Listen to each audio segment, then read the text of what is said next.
Doctor Ishari Ganesh வழங்கும் தனுஷ் நடிப்பில் கர வெற்றி நடை போடுகிறது. குளு குளுன்னு காத்து வீசுது. உங்கள் சத்யாவில் குளு குளு ஏசி ஆஃபர். மீனராசிக்காரர்களுக்கெல்லாம் இந்த மே மாத பலன்கள் இப்படி இருக்க போகுது. அதை நீங்கள் ரொம்ப ஜாக்கிரதையாக இருக்கணும். Unit B most careful. உங்களுடைய நல்ல பேர் கெடுறதுக்கான நேரம் இது. பணம்ங்கிற ஒரு விஷயம் ரொம்ப டைட் ஆகிடும், அல்லது உங்களுக்கு ரன்னிங் மணி ரொட்டேஷன் மணி இல்லாமல் போயிடும். மூளை, ஹிருதயம், எலும்பு இந்த 3 விஷயங்களில் பிரச்சனை இருக்கிறவங்க, நமக்கு அர்ஜென்சி பேசிஸில் இந்த சூரியன் நகர்ந்து ரிஷபத்துக்கு போகிறதுக்குள்ள மேஷத்தில் ஆட்சி பெறுகிறார். ஆட்சி பெறுகின்ற செவ்வாய் பகவான் பரிபூர்ண நலங்களை தருவார். என்ன நலங்களை தருவார்? ஓவரால் குரூப் ஹெட் ஆகிறது, 3-4 டிபார்ட்மெண்ட்டுக்கு சேர்த்தாப்புல ஹெட் ஆகிறது. இது போன்ற அதிசயங்கள்லாம் நடக்கின்ற நேரம் மே 14 எப்படி சார்? அது அப்படியே நம்ம அப்படியே நடந்துரும்ல சார்? அது அப்படியெல்லாம் நடந்துடாது. புதன் 4-7 கூடையவர். இங்கே தான் ட்விஸ்ட்டு என்னன்னா, தேவையில்லாமல் ஃபோனை மட்டும் எடுக்காமல் யாருக்கிட்டையும் பேசாமல் இருக்கிறது நல்லது. இப்போது நான் என்ன சார் செய்யணும்? யாரை வழிபடணும்? உலகெங்கிலும் இருக்கும் ஐபிசி பக்தி நேயர்கள் அனைவருக்கும் வணக்கம். நான் உங்கள் ராம்ஜி. மீனராசிக்காரர்களுக்கெல்லாம் இந்த மே மாத பலன்கள் இப்படி இருக்க போகிறது. மே மாதம் யாருக்கு நல்லா இருக்கோ இல்லையோ, உங்களுக்கு தான் நல்லா இருக்க போகுது. காரணம் என்னவென்றால், பாயிண்ட் நம்பர் 1, அப்படி முதல்ல ஒரு டேக்லைனாக சொல்லிடுறேன். இந்த மாதம் இதுதான் நடக்கும் அப்படின்னு நான் சொல்லிடுறேன். அதற்கு நம்ம என்ன செய்யணுங்கிறத அப்புறம் பார்ப்போம். இதுதான் நடக்கும். பண மழையில் நனைய போகிறீர்கள். இது நடக்க போகுது. நற்பெயருக்கு குந்தகம், கேடு வரப்போகிறது. அதையும் சேர்த்து சொல்லிடுறேன். நல்ல பேர் கெடப்போகுது. அதை நீங்கள் ரொம்ப ஜாக்கிரதையாக இருக்கணும். Unit B most careful. உங்களுடைய நல்ல பேர் கெடுறதுக்கான நேரம் இது.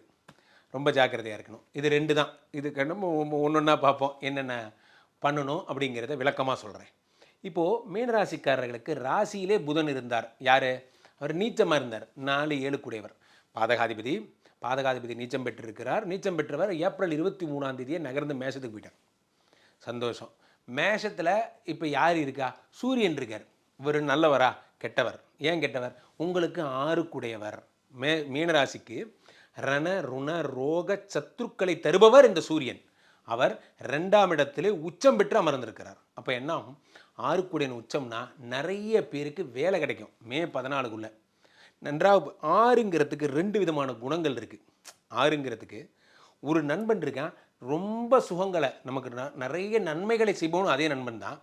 நமக்கு தப்பு பண்ணும்போது கண்டிக்கிறதும் அதே நண்பன் தான். இது எப்படி நம்ம பொருளாக எடுத்துக்கிறோம் பாருங்கள். அதே மாதிரி தான் 6க்கு 2 பொருள் இருக்குது. 6ங்கிறது தான் ஒருத்தருக்கு வேலை கொடுக்கும்.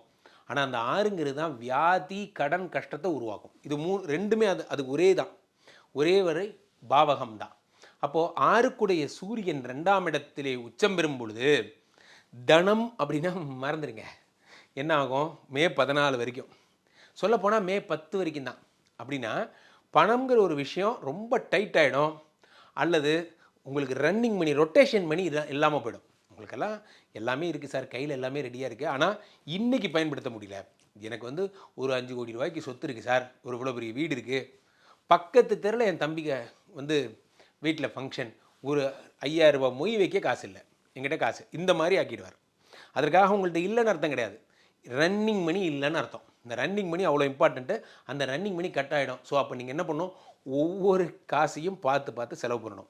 எப்படி எறும்புகளை குளிர்காலத்திற்கு சேர்த்து வைத்துக் கொள்கிறதோ அதே போல் நீங்கள் இந்த 10 தேதி வரும் வரை நீங்கள் காத்திரு. ரொம்பலாம் கிடையாது சார், ஆச்சு இப்போது 10 தேதி திரும்பி பார்த்தா வந்துடும். இந்த மே மாதம் 10 தேதி வந்துருச்சுன்னா செவ்வாய் பகவான் ஆட்சி பெறுகிறார்.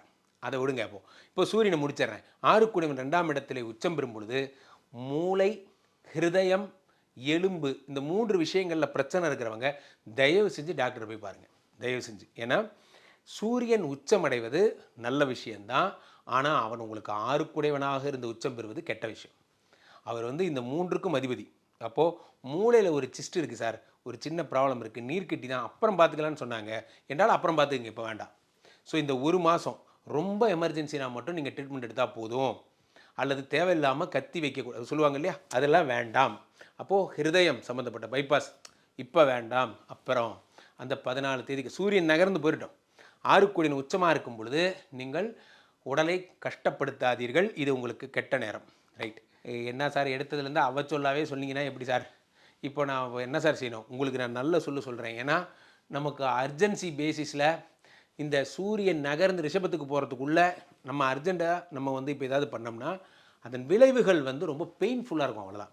அதனால் உங்களுக்கு ட்ரீட்மெண்ட் தப்புன்னு சொல்ல வரல, வலி கொஞ்சம் அதிகமாக வலிக்கும், அவ்வளோதான். 6 கூடியவன் 2ஆம் இடத்திலே உச்சம் பெறுவது இப்படிப்பட்ட பிரச்சனைகளை கொடுக்கும். முக்கியமாக பண விஷயங்களில் யாருக்காவது நம்பி கொடுத்தேன் சார், 2 லட்சம் கேட்டான் சார், நம்பி கொடுத்தேன் சார், ஓடி போயிட்டேன் சார், அதோடு போச்சேன்னு சந்தோஷப்படுங்க. உங்களுக்கு இது 20 லட்சம் லாஸ் ஆகிற நேரம், நன்றாக புரிந்து கொள்ளுங்கள். 6 கூடியவன் என்பது அவ்வளவு மோசமானவன். 3ஐ விட 6 கெட்டது, 6ஐ விட 8 கெட்டது, 8ஐ விட 12 கெட்டதுன்னு சொல்லுவாங்க. 6 மோசமானது. அந்த 6 வந்து என்ன பண்ணும், 2ஆம் இடத்தில் உச்சம் பெறும்பொழுது பேச்சில் வந்து நிற்கிறார் சூரியன். அந்த சூரியன்கிறப்போ டாமினேஷன், இந்த டாமினேஷனான பேச்சு உங்கள் பேச்சில் வெளிப்படும். பார்க்குறீங்களா, நான் பண்ணட்டுமா அப்படிங்கிற அந்த பேச்செல்லாம் அது மற்றவர்களுக்கு எப்படி கருதப்படும் என்றால், நீங்கள் ரொம்ப ஒரு விஷயத்தை ரொம்ப கேர்லெஸ்ஸாக எடுத்துக்கிறீங்க, லெத்தார்ஜிக்காக எடுத்துக்கிறீங்கிற பொருள் கொள்ளப்படும். அதனால் தவறான பொருட்கள் வராத மாதிரி பாருங்கள். இது ஒன்று ரைட். நல்லது சொல்கிறேன். செவ்வாய் பகவான் ஆட்சி பெறுகிறார் எப்போது, 2ஆம் இடத்துல. இதை விட நீங்கள் மகிழ்ந்து கொண்டாட வேண்டிய விஷயம் எதுவும் இல்லை. முடிஞ்சால் வேட்டு வைக்க முடிஞ்சால் பட்டாசு வெடித்து கொண்டாடலாம். காரணம், இந்த தனாதிபதி இத்தனை நாள் ராசியில் உட்காந்துருந்தார், 40 நாளாக. இப்போ தான் வெளியே வந்திருக்கார். இப்போ மேஷத்தில் ஆட்சி பெறுகிறார். ஆட்சி பெறுகின்ற செவ்வாய் பகவான் பரிபூர்ண நலங்களை தருவார். என்ன நலங்களை தருவார்? பணத்தை கொட்டுவாருங்க, வேறு ஒன்றும் இல்லை. எதெல்லாம் உங்களுக்கு ரன்னிங் மணி, உங்களுக்கு வெளியிருந்து வர வேண்டிய பணம், யாராவது கடன் தர வேண்டிய பணம் போன்றதெல்லாம் வசூல் பண்ணி தருவார். எல்லார்ட்டேருந்தும் பணம் வரும். என்ன அதிசயமாக இருக்கே. ஏன்னா நம்ம குமார் 1 லட்ச ரூபா திருப்பி கொடுத்துட்டா சார், 3 வருஷத்துக்கு முன்னாடி வாங்கினதான், அவர் மனசு உறுத்தி திருப்பி கொடுத்துருக்காங்க, அப்படிலாம் கூட இந்த உலகத்தில் நடக்குமா அப்படின்னு ஆச்சரியப்படுற அளவுக்கு பதிலுக்கு அவர்களாக வந்து முன் வந்து தருவது போன்ற விஷயங்கள் எல்லாம் நடக்கும். இப்போ 2 கூடியவன் செவ்வாய் 2ஆம் இடத்திலே ஆட்சி பெறும் பொழுது வேறு என்னெல்லாம் நடக்கும் அப்படின்னா, சில பேருக்கு கவர்மெண்ட் ஜாப் கிடைக்கும். சில பேருக்கு வந்து கவர்மெண்ட் ஜாப்னால் கிடைக்க வேண்டிய பணங்கள், என்னோடய அப்பா வந்து கவர்மெண்ட்டில் இருந்தார் சார், அதுக்கப்புறமா அவருக்கு வர வேண்டிய பென்ஷனு, பழைய அரியர் இதெல்லாம் சேர்த்து வரணும்னு நாங்கள் அப்ளை பண்ணியிருந்தோம், கவர்மெண்ட்டில் ஒன்றும் வராமல் இருக்குது என்று நினைக்கிறோம். அதெல்லாம் சேர்த்து வச்சு வரும். மொத்தமாக ஒரு பெரிய அமௌண்ட்டாக வரும். இந்த மே 10 தேதிக்கு அப்புறம் அரசு சம்மந்தப்பட்ட சலுகைகள், சில பேர் டெண்டர் விட்டுருப்பாங்க, அந்த டெண்டர்லேருந்து 40 நாள் 50 நாள் கிரெடிட்டு, எனக்கு பணம் வராமல் இருக்குது கவர்மெண்ட்லேருந்து வர, நல்லா புரிஞ்சுக்கணும், கவர்மெண்ட்லேருந்து வர வேண்டிய பணம் உங்களுக்கு வந்து சேரும். அப்போது ரைட்டு. இப்போ கொஞ்ச நாள் கழிச்சு இப்போது அடுத்த விபரீத ராஜயோகத்தை நீங்கள் you are going to enjoy. எந்த சூரியனை பற்றி இவ்வளோ நேரம் நான் ரொம்ப பிரமாதமாக பேசிகிட்டு இருந்தனோ, அப்படி பண்ணிடுவார் இப்படி பண்ணிடுவார்லாம் சொல்லிட்டு இருந்தனோ, அந்த சூரியன் மறைய போகிறார். எப்போது? மே 14க்கு அப்புறம் ரிஷபத்தில் உங்களுக்கு 3ஆம் இடத்துல மறைகிறார். 6 கூடையவன் 3இல் மறைந்ததால் விபரீத ராஜயோகம் வரப்போகுது. சூரியன் தரும் ராஜயோகம். அப்போ அரசியலில் இருக்கீங்க, மாவட்டத்தில் இருந்தீங்க, மாநிலம் ஆகிடுவீங்க. அப்போ நீங்கள் வந்து நான் சாதாரண ஒரு வட்ட செயலாளராக இருந்தேன், இனிமேல் நீங்கள் ஏரியாவோட டோட்டல் ஹெட், இது மாதிரிலாம் எனக்கு தெரியல உங்கள் பதவிகள்லாம், அந்த மாதிரி பதவிகளில் வந்துடுவீங்க. அரசியலில் அதிமுக்கியத்துவம் பெறுகிறீர்கள் அரசியலாக இருந்தால். இல்லை நான் வைஸ் பிரசிடெண்ட்டாக இருந்தேன், பிரசிடெண்ட் ஆகிடுவீங்க. தலைமை பதவியில் இருப்பவர்களுக்கு பொன்னான நேரம். நான் வந்து சேனல் ப்ரோக்ராம் ஹெட்டு, இனிமேல் நீங்கள் தான் சேனலுக்கே ஹெட்டு.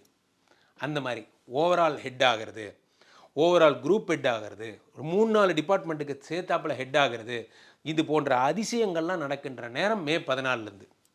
எப்படி சார் அது அப்படியே நம்ம அப்படியே நடந்துடும்ல சார்? அது அப்படியெல்லாம் நடந்துடாது. நம்ம முயற்சி பண்ணால் நடந்துடும். அப்போது அதுக்காக யாரேனும் முயற்சி செய்பவர், நான் உங்களை கிண்டல் பண்ணல, இதற்கான நேரம். இப்போ நம்ம பாஸ் எம்டி சார் வராரு, இப்போ தான் வந்திருக்காரு. வந்தபோது அவர்கிட்ட சார் வணக்கம் சார், நீங்கள் வேணால் எனக்கு பொறுப்பு கொடுத்தீங்கன்னா நான் வேணால் நல்லபடியாக பார்த்துப்பேன் சார்னு ஒரு வார்த்தை நம்ம தான் போட்டு வைக்கணும். நீங்கள் போட்டு வச்சிங்கன்னா அது முளைத்து கனியாக மாறும்னு சொல்கிறேன். அவர் ஓகே அப்போ நீங்களே பார்த்துக்கோங்கன்னு கொடுத்துருவார். அவ்வளோதான். அப்படி தான் நடக்கும். ஒரு மாற்றம் என்பது எப்போ நடக்கும்? நம்மளுடைய முயற்சி பாதி, மீதி தெய்வம். அப்போது 3ஆம் இடத்துல சூரியன் மறைகிறார். அடுத்ததாக இந்த புதன் 4-7 கூடையவர். இங்கே தான் ட்விஸ்ட்டு என்னென்னா, 4-7 கூடையவர் 1000 தான் இருந்தாலும் 1 4 7 10 என்பது கேந்திர பலம். 4-7 கூடியவன் கேந்திராதிபதி என்று அழைக்கப்படுகிறார். அவர் 3ஆம் இடத்தில் மறைவது தோஷம். என்ன தோஷம்? 4 என்பது கௌரவம். அப்போது புகழ் கெடும் அல்லது நற்பெயர் கெடும். நீங்களாக போய் எதுலேயும் விழாத வரைக்கும் எந்த ப்ராப்ளமும் கிடையாது. நீங்களாக உங்கள் தரத்திற்கு கீழான செயல்கள் எதுவும் செய்யாதீங்க, அவ்வளோதான். உங்களுடைய லெவலுக்குரிய நண்பர்களோட பழகுங்க. உங்களுக்குன்னு ஒரு ஸ்டேட்டஸ் இருக்குது, அதை நீங்கள் ஃபோக்கஸ் பண்ணிக்கோங்க, அதுபடி இருங்க. ஸோ அப்போது 3ஆம் இடத்துல புத பகவான் இருக்கும் பொழுது பெயரை கெடுத்துக்கொள்கிற விஷயங்கள் நடக்கும். இப்போ வாங்க 3 8 சுக்கிரன் 4ஆம் இடத்திற்கு செல்கிறார். இதுதான் அடுத்த அபாயம். இந்த சுக்கிரன் உங்களுக்கு மறந்தும் நன்மை செய்ய மாட்டான். காரணம் என்னவென்றால் சுக்கிரன் பிரகஸ்பதிக்கு ஜென்ம எதிரி, யார்? குருவுக்கு. அப்போது இவர் 4ஆம் இடமாகப்பட்ட, அதே தான் நான் சொன்ன பாருங்க, 4னா என்ன அர்த்தம்? 4னா கற்புன்னு கூட அர்த்தம் உண்டு. 4 நற்பெயர், கீர்த்தி, இது எல்லாத்துலேயும் 4ஆம் இடத்துல போகுது. அப்போது சந்தேகம் வரும் ஹஸ்பண்ட் அண்ட் ஒய்ஃப்குள்ளே, ஒருத்தர் சந்தேகம் வர்றது. அம்மா நீ யார்கிட்ட தான் பேசிகிட்டு இருக்கீங்க ரொம்ப நேரமாக என்று போன்ற விஷயங்கள். மீட்டிங் நடக்கும்போது யாருக்கு மெசேஜ் அனுப்புறீங்க போன்ற விஷயங்கள். சின்ன என்ன சந்தேகப்படுறீங்களா சார் அப்படிங்கிற மாதிரியான விஷயங்கள்லாம் வரும். காரசாரம் ஆவதற்கு முன்பு க்ளோஸ் பண்ணுங்கள். மீட்டிங் நடக்கும்போது ஃபோன் எடுக்கக்கூடாதுன்னு எடுக்காதீங்க. ஒய்ஃப் முன்னாடி சந்தேகம் வர மாதிரி ஃபோன் பேசாதீங்க. உங்களை நீங்கள் நல்லவராக தான் சார், இல்லைன்னு சொல்லலை. பார்க்கும் பார்வை அப்படி நடக்கும், பனைமரத்துக்கு அடியில் இருந்து அப்படிங்கிற மாதிரி தான். ஸோ அந்த வார்த்தையை நீங்கள் மனசில் வச்சுக்கோங்க. ஸோ அப்போ நம்ம நல்லதே செய்தாலும் தப்பாக தான் பொருள் கொள்ளப்படும் என்பதால் ரொம்ப ஜாக்கிரதையாக. வணக்கம், வாழ்த்துக்கள், நன்றி, வணக்கம். நீங்கள் ஒன்று பண்ணுறீங்களா? நீங்கள் அப்புறமா ஃபோன் பண்ணுங்கள், நான் லிட்டில் பிஸிஸாக இருக்கேன் அப்படி சொல்லி ஃபோனை வச்சுறது உங்களுக்கு ரொம்ப நல்லது. ஏன்னா நிறைய ஃபோன், நம்ம தேவையில்லாத ஃபோன் பேசி தான் நமக்கு பிரச்சனையே வருது. அதான் இப்போ புகழ்பெற்ற டைலாக் ஒன்று இருக்கேன், அந்த மாதிரி நீங்கள் ஒன்று பண்ணுங்கள், நம்ம சாயந்தரமாக பேசுவோம், இப்போ நான் லிட்டில் பிஸிஸாக இருக்கேன் அப்படின்னு ஃபோனை வச்சுருக்கேன்.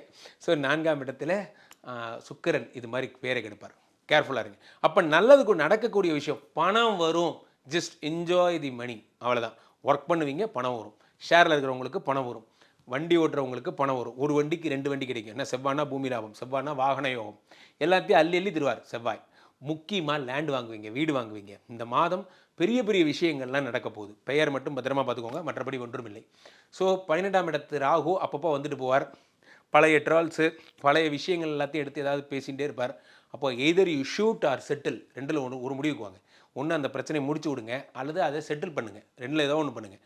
12ஆம் இடத்து ராகு உங்களை தொந்தரவு பண்ணிகிட்டே இருப்பார். தூக்கமின்மையை ஏற்படுத்துவார். மீனராசிக்காரங்க தூங்குனா அது ஒரு அதிசயம், தூங்க விடாமல் பண்ணிகிட்டே இருப்பார். இதெல்லாம் நடக்கும். ஸோ மே மாதத்தில் ஒரு வரியில் சொன்னால் ஜாலியாக இருக்க போகிறீங்க, நல்லா சம்பாதிக்க போகிறீங்க. தேவையில்லாமல் ஃபோனை மட்டும் எடுக்காமல் யாருக்கிட்டையும் பேசாமல் இருக்கிறது நல்லது. இப்போது நான் என்ன சார் செய்யணும்? யாரை வழிபடணும்? சுக்கிரன் தான் வழிபடணும், புதனை வழிபடணும். இவருக்கு தான் ரொம்ப முக்கியமாக, இவங்க 2 பேரை தான் வழிபடணும். அப்போ சுக்கிரனை வழிபடுறதுக்கு என்ன செய்யலாம்? அஷ்டலக்ஷ்மி வழிபடலாம், வைபவ லக்ஷ்மி வழிபடலாம். மீனராசிக்காரர்களுக்காகவே எக்ஸ்க்ளூசிவாக ஒரு லக்ஷ்மி சொல்கிறேன். வைபவ லக்ஷ்மின்னு ஒரு லக்ஷ்மி உண்டு. உங்கள் கூகுளில் ஃபோட்டோ எடுத்து நீங்கள் வீட்டில் கூட பிரிண்ட் பண்ணி வழிபடுங்க, வைபவ லக்ஷ்மி. அதே மாதிரி பெரும்பாலும் இந்த லக்ஷ்மிக்கு வந்து ஏலக்காய் மாலை சாட்டுறது, அது மாதிரியான மாலைகளை சாற்றுங்கள். எப்பயுமே போராட்டாத நட்சத்திரத்துக்கு நம்ம நிறைய தாராப்பலன்களை நம்ம சொல்லியிருப்போம். எல்லாத்தையும் ரிலேட் பண்ணுங்கள் சார். கொஞ்ச நாள் கழித்து பாருங்கள், நம்மளுடைய நேயர்கள் எல்லாம் பெரிய மாஸ்டர்ஸ் ஆகிடுவீங்க. ஏன்னா நம்ம பேச்சை கேட்டு அப்படி ஆகிடுவீங்க. காரணம், புரட்டாதிக்கு நம்ம என்ன சொல்லியிருக்கோம்? பெரிய மாலைகள் தான் உங்களுக்கு தாராப்பலன்னு சொல்லியிருக்கோம். அப்போது உங்களுக்கு அந்த புரட்டாதிக்குரிய மாலை, லக்ஷ்மிக்கு மாலை சாற்றி வெளிவிடுவது உங்களுக்கு சிறப்பு. பெரிய மாலை சாற்றுங்கள். ஏலக்காய் மாலையாகட்டும், வெட்டிவேறு மாலையாகட்டும், இந்த மாதிரிலாம் அம்பாளுக்கு மாலை சாற்றி வழிபடுவது உங்களுக்கு மிகச்சிறிய. குபேரனுடைய படத்தை வைத்துக் கொள்ளுங்கள், லக்ஷ்மி சம்பந்தப்பட்ட லக்ஷ்மி குபேரராக வழிபடுங்கள். இதெல்லாம் பண்ணுங்கள். அப்போ உங்களுக்கு ராசியான திசை என்ன? சுக்கிரனுக்கு வடக்கு, அவ்வளோதான். ஆட்டோமேட்டிக்காக வடக்கு. ராசியான கல் என்ன, எதை வந்து கையில் போட்டுக்கலாம், எந்த அதிர்ஷ்டக்கல் என்ன கையில் போடுங்க? பவழம் போடுங்க, சூப்பராக வருவீங்க. பவழம் போடுங்க. காரணம், 2 தனாதிபதி செவ்வாய் ஆட்சி பெறும் பொழுது பவழம் போட்டுக்கலாம். அதிர்ஷ்டமான நாட்கள் இந்த மாதம் ஃபுல்லாக அதிர்ஷ்டம் தான். அதுலாம் கிடையாது. 10ஆம் தேதி அதிர்ஷ்டம், யார்? செவ்வாய் வருகிறார். 25ஆம் தேதி அதிர்ஷ்டம். அதே மாதிரி 14ஆம் தேதி அதிர்ஷ்டம். சூரியன் உங்களுக்கு விபரீத ராஜயோகம் பெற்று மறைகிறார். இந்த 3 நாட்கள் அதிர்ஷ்டம். ஜாக்கிரதையாக இருக்க வேண்டிய நாள் 11, 14, 18. இந்த 3 நாட்கள் ரொம்ப ஜாக்கிரதையாக இருக்கணும். மற்றதெல்லாம் இந்த மாதத்தோட ஸ்டார்டிங்லேயே போயிடுது. அதனால் இந்த 3 நாட்கள் ரொம்ப கேர்ஃபுல்லாக இருங்க. அப்போது நீங்கள் என்ன பண்ணணும்? பணம், பொன்மகள் வந்தால். சார் பேர் கெட போகுதுன்னு சொன்னீங்களே, பயமாக இருக்குது சார். கண்டிப்பாக பயப்படாதீங்க. கீழே போயிட்டு இருக்க இந்த 2 நம்பரை கூப்பிடுங்க. ஐபிசி கஸ்டமர் கேர் எக்ஸிக்யூட்டிவ்ஸ் உங்களுடைய அழைப்பிற்காக காத்து கொண்டிருக்கிறார்கள். நீங்கள் ஃபோன் பண்ண அடுத்த 5வது நிமிடம் என்னோட கனெக்ட் பண்ணுவாங்க. டக்கல் முறையில் கூட என் கூட நீங்கள் பேசலாம். கியூஆர் கோடு இன்னும் போயிட்டுருக்கோம், அதை நீங்கள் ஸ்கேன் பண்ணிங்கன்னா ஐபிசியினுடைய வாட்ஸ்அப் சேனல் நீங்கள் கனெக்ட் ஆகிடுவீங்க. நாளை முதல் எந்த ராசி லைஃப் டைம் ட்ராவல் பண்ணலாம், எந்த ராசி செட் ஆகாது, யார் ரொம்ப க்ளோஸாக இருப்பாங்க, யாரை பக்கத்தில் வச்சுக்கிட்டா பணம் வரும், யார் கூட இருந்தால் நீங்கள் குபேர சம்பத்தை அடையலாம், இவனை மட்டும் பக்கத்தில் வச்சுக்கூடாது சார் போன்ற விஷயங்கள் எல்லாம் இதை பற்றிலாம் பேச போகிறோம். காத்திருங்கள். மீண்டும் ஒரு நல்ல பதிவில் சந்திப்போம். நன்றி, வணக்கம். அட்டத்தை போடுங்க அழகர பாருங்க கோவிந்தன் பேரத்தான் கோஷமா போடுங்க பல்லக்கு தெருல அழகரு வாராரு பார்க்கடல் வேந்தனா அழகரு வாராரு சாதி மதம் எல்லாம் ஓடி ஒழிகிற ஆனந்த குத்து மதுரையிலே கல்யாண கோலத்தை காணாத கோபத்தில் கண்ணழகரோ வைகையில தலையா மக்கள் தலையா கண்கொள்ள காட்சிய பாருங்கடா. டாக்டர் ஐசரி கணேஷ் வழங்கும் தனுஷ் நடிப்பில் கர வெற்றி நடை போடுகிறது. குளு குளுன்னு காத்து வீசுது. உங்கள் சத்யாவில் குளு குளு ஏசி ஆஃபர்.